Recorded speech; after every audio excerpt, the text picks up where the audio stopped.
A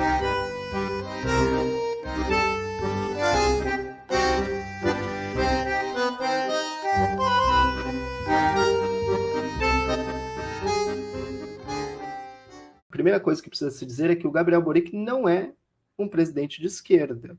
O Gabriel Boric não é um socialista. O Boric é um liberal. E ele foi eleito no Chile para atender os interesses do mercado chileno. Isso fica muito evidente na forma como ele lida com os povos Mapuche. Os povos Mapuche são povos que ocupam ali uma região chilena há muitos anos, foram os únicos povos aqui da América Latina que não foram colonizados pelos espanhóis, não foram conquistados pelos espanhóis, eles conseguiram resistir e preservar os seus territórios, e eles consideram esses territórios sagrados. Só que depois do período de colonização, eles também nunca tiveram paz, como o camarada Herbert já dizia aqui no início desse ao vivo, eles nunca tiveram paz, nunca tiveram tranquilidade e sempre tiveram que lutar para preservar o seu território. Lutaram contra diversos governos e resistiram desde então. Eles apoiaram a candidatura do Gabriel Boric, mas o Gabriel Boric, como é um sujeito liberal, de centro-direita, na primeira oportunidade que ele teve, ele virou as costas para os mapuches e foi atender os interesses do mercado. E a prática de governo, a proposta de governo do Boric para a região dos Mapuche não foi diferente dos presidentes anteriores do Chile. Tanto que ele militarizou a região onde os Mapuches vivem, no Chile, praticou prisões arbitrárias, tem várias pessoas, inclusive, presas até hoje, agiu com muita truculência, com muita violência, sem antes abrir um diálogo, sem antes abrir uma negociação com os Mapuches. Mas por que o Boric fez isso? Ele fez isso por conta dos interesses da iniciativa privada. Há uma série de empresas ali ligadas a mineradoras, a madeireiros, né, que têm interesse nessas terras dos povos mapuches. O Boric foi eleito para atender os interesses dessa gente, do mercado, e não dos povos mapuches.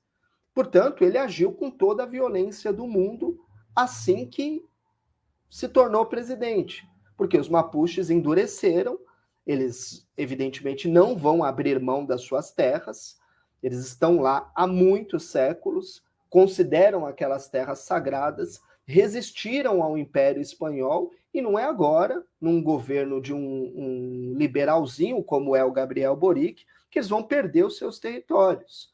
Só que há uma pressão muito grande da iniciativa privada para a ocupação dessas terras.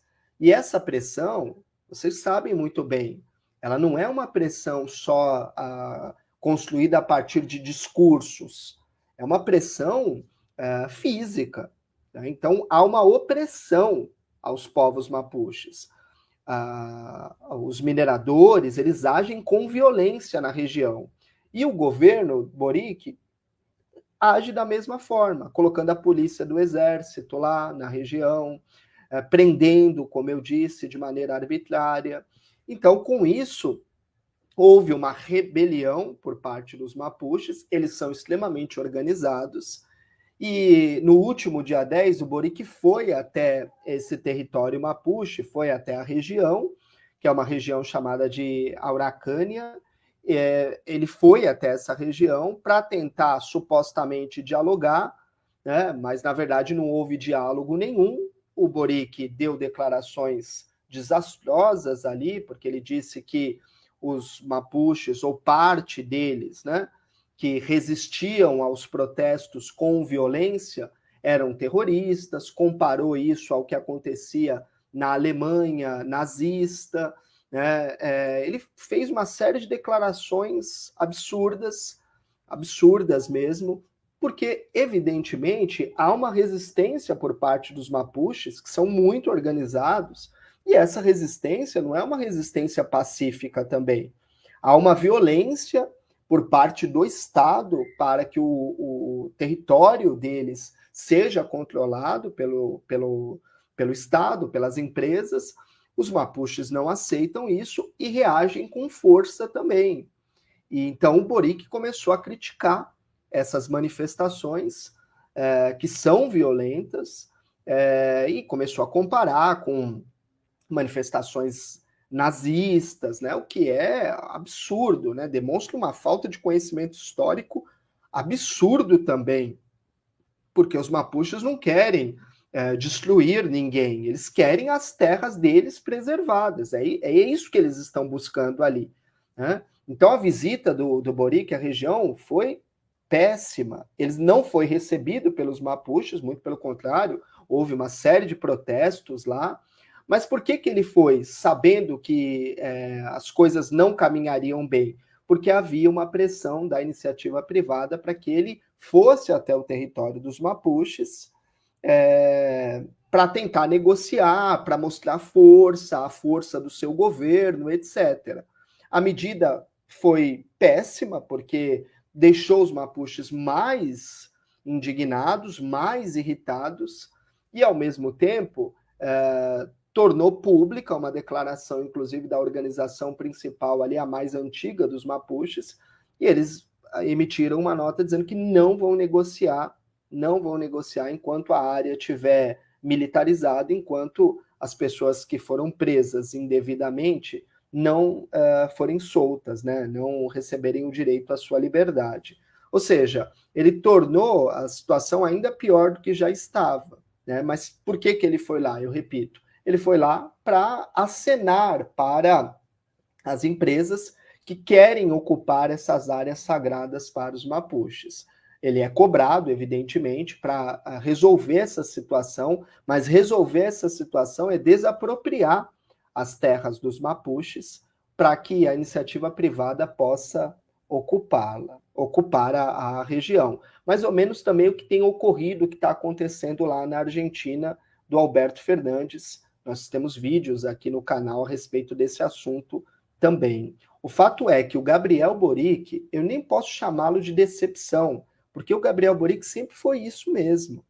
Ele sempre foi um sujeito ligado ao mercado, sempre foi um liberal, mas como ele estava concorrendo com Antônio Cast, que é um sujeito, como eu disse aqui já nesse ao vivo, que declarou ser um admirador, confesso, do Pinochet. Então, claro que todo mundo com uma visão mais progressista, tanto do Chile quanto fora do Chile, aqui no Brasil, por exemplo, acabou declarando apoio ao Boric.